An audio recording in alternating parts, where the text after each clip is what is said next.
menciptakan perusahaan yang berkarma baik dan sukses besar. Perusahaan berkarma baik dalam pengelolaannya mengutamakan pelayanan terbaik agar dapat menghasilkan kepuasan maksimal. Kepuasan maksimal ini dapat dirasakan oleh karyawannya, manajemennya, pemiliknya, dan tentu saja konsumennya. Semuanya merasa puas tak terkecuali. Kepuasan maksimal lahir dari pelayanan terbaik yang selalu diupayakan dan dijunjung tinggi oleh setiap karyawan. Pelayanan terbaik pasti dikelola secara serius, terencana matang, transparan, dan dasar rujukannya jelas, serta totalitas dalam pelaksanaannya. Terdapat 3 tugas yang harus kita lakukan agar perusahaan kita terus berkarma baik. Seluruh stakeholder dan shareholder terlibat dapat sukses dunia akhirat, selalu berada di puncak gunung yang masing-masing selamanya. Tugas pertama adalah delegasi. Tugas kedua adalah seperangkat aturan hukum yang terus diperbaharui. Tugas ketiga adalah visi, misi, tujuan, budaya yang terus dikejar semua orang. Berikut akan kami jelaskan satu persatu. Tugas pertama agar perusahaan kita terus berkarma baik, delegasi. Delegasi tugas dan tanggung jawab yang merata, proporsional sesuai kemampuan masing-masing. Hal ini membutuhkan kepandaian dalam merekrut dan memanfaatkan orang-orang berbakat. Hal ini membutuhkan kepandaian dalam merencanakan job desk, target KPI, menyiapkan sarana prasarana lengkap, sumber referensi ilmu, dan koneksi. Tugas kedua, seperangkat aturan hukum yang terus diperbaharui.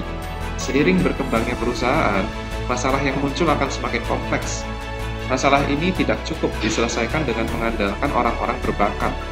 Perlu dibuat aturan-aturan hukum yang tegas, jelas, benar, dan berlaku di seluruh perusahaan. Seperangkat hukum ini dapat memudahkan kita dalam mengatur karyawan, mitra kerja, dan konsumen yang sangat banyak, tanpa harus sang pemimpin terbebani oleh tugas mengambil keputusan setiap hari. Dengan demikian, perusahaan dapat berjalan hampir otomatis di tataran operasional dan dapat berkembang pesat akibat pemimpinnya ada waktu untuk menjalin hubungan eksternal, membuat perencanaan taktis dan perencanaan strategis ke depannya. Dalam decision making dan problem solving, pemimpin hanya akan bertindak untuk kasus yang belum tertulis dalam hukum.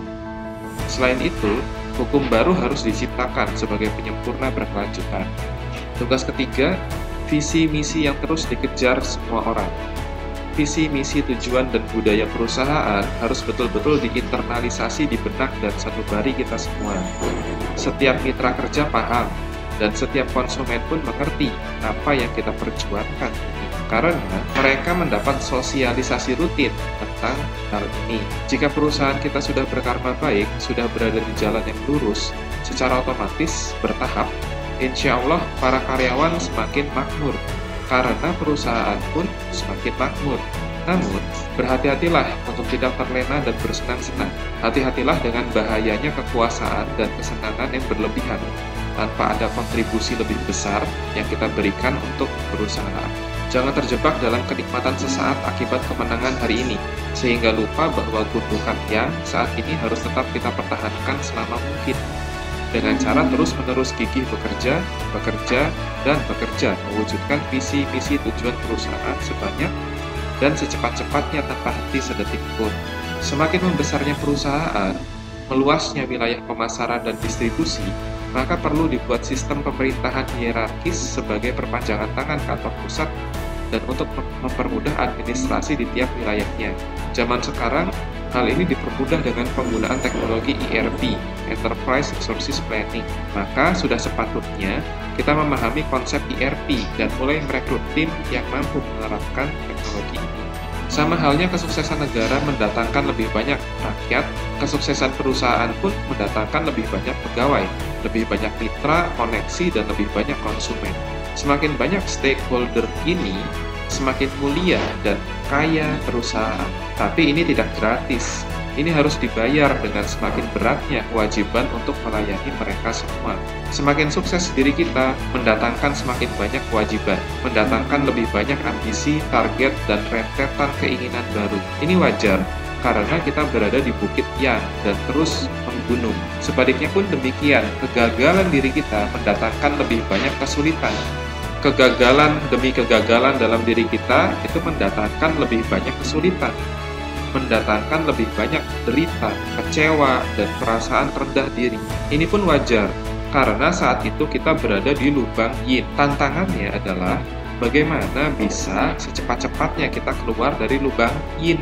Setiap kali jatuh terperosok dan selama-lamanya kita bisa berada di puncak yang. Jawabannya adalah ada pada kemelekatan dalam diri kita masing-masing. Apakah kita lebih banyak melekat terhadap hal-hal positif, hal-hal yang berkarma baik, atau kita lebih banyak melekat terhadap hal-hal negatif, hal-hal yang berkarma buruk. Pun jika kita berhasil berada di bukit yang selama mungkin, bahkan seumur hidup kita mampu selalu di atas bukit ya, hal itu akan tetap melahirkan lubang yin, lubang yang sewaktu-waktu dapat menjerumuskan anak cucu kita jika mereka lengah dan bermental lemah. Demikianlah segala sesuatu memiliki konsekuensi yang menghasilkan yin, yin menghasilkan yang. Pertanyaannya sekarang, apakah diri kita lebih nyaman memilih hidup di atas gundukan cahaya yang atau hidup berada di dalam lubang kegelapan yin?